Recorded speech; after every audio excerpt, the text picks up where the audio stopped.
नमस्कार खुलुमबाय बयखौबो आरो दिनैहाय बे समाव जाहा प्रेस मिट लानाय जोंनि मिडियानि फंबाय बिथांमोन आरो लोगोसे बहाय जिरायनाय जोंनि मावथि नोंथांमोन दिनै बे समाव जोङो बुंथिनो सानदों दिनैहाय बेवहाय जोंहा सिगाङावनो अफिस दङमोन बे अफिसा बै थांनाय इलेक्सनाव बुख्रेबजानानै गोदानै अफिसखौ लुफिननानै दिनैहाय बेखौ जों फिथा हास'नानै बेखेवबाय आरो बेवहायनो अराय समनि थाखाय बे अफिसखौ लानानै ब्लक कमिटिया बेवहायनो सावरायमेल खुंनो हानाय एबा जिरायनो हानाय बा सावरायनो हानाय बेबस्थाखौ खालामनाय जादों दा बेवहाय बे अफिसा सिडली ब्लक अफिस बियो जायगाया एड्रेसा जाबाय बरदाङि दा बेवहाय जोंनि ब्लक कमिटिनि मानसिफ्रा भटार्स पार्टी इन्टारनेशनेलनि दावगानायनि बाथ्राफोरखौ बेवहायनो बिथांमोनहा सावरायनो खाबु मोनसिगोन दा बेवहाय आं आरो बुंथिबावनो सानो दिनैहाय जोंनि गेजेराव जों दिनैहाय मानो भटार्स पार्टी इन्टारनेशनेल सालायनो गोनां जाखो आरो दिनैहाय जों बेवहाय बे बरदाङियाव सिडली ब्लकनि मानो अफिस गायसननो गोनां जाखो जोङो गोबां समनिफ्राय जोंनि आसामाव 2011 सननिफ्रायनो भटार्स पार्टी इन्टारनेशनेलखौ जों दैदेनबोदों आरो बे दैदेनबोनानै दिनैसिम जोङो प्रसार खालामबोगासिनो दं गामि गांखं नोगोर सोहोर लामा लांगोना जेरावबो जोङो मिटिं दावथिं खालामनानै जों प्रसार खालामबोदों आरो गुबुन गुबुन जायगायाव जों ट्रेनिंबो होबोदों मानगोनां बिसात्मा भरत गान्धीनि दैदेननायाव आरो बहाय जोंनि बहाय जेसेबां सोद्रोमा ओंखारफैदों बेवहाय बांसिनानो ट्रेनिं मोननाय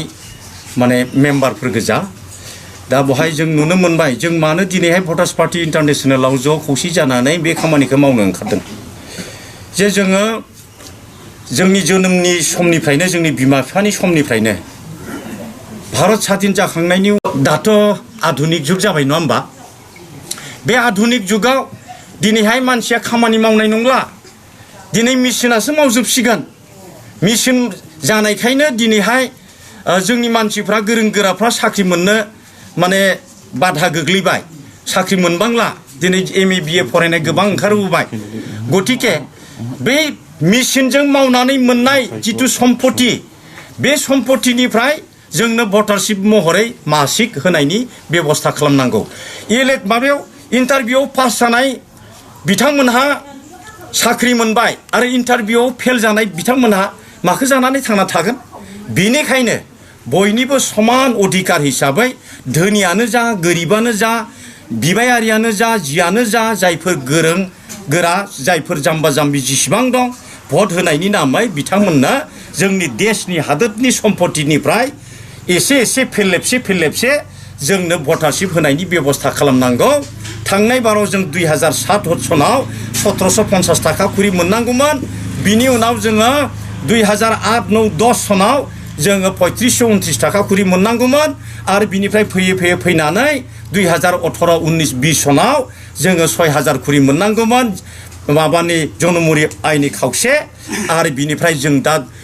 मोनथिनानै मोनदों 2020 सनाव जितिया जनमुरि आइखौ जितिया परीक्षा खालामनानै नायदोंमोन होमब्लाना परीक्षा खालामनानै नायनायाव जों साफ्रोमबोनि नामै प्राय मथा-मथि 16,000 15,000 जनमुरि आइ गोग्लैदोंमोन बिनिखायनो जों माने राउन्ड फिगार जोङो 8,000 खुरि जोङो गावनि जनमुरि आइनिफ्राय खावसे जोङो भटारशिप महरै मोननो हास्थायनानै जों आन्दलन खालामदों जों दाबो 8,000खौनो बिगासिनो दं जोंनि बिनाया बेनो क'क्राझार जिल्लानि सिङाव 28 नं गसाइगाव दङ बेयावबो जों बाहागो लागोन बिनि थाखाय जों थिक थाक खालामखाबाय आरो बिनिफ्राय भबानिपुराव लागोन बिनिफ्राय तामुलपुर लागोन उदालगुरियाव लानो सानदोंमोन खिन्थु थिग जायाखै दासिमबो उदालगुरिया आरो उदालगुरियाव जुदिअबा लानो हाया थेवबो जोङो माजुलियाव लागोन गासै मथा मथि जोङो मोनब्रै जायगायाव मोनब्रै सिटआव जोङो बे बाइ इलेक्सन एबा उपनिर्बाचनाव जों बाहागो लागोन जों प्रतिद्वन्दिता खालामगोन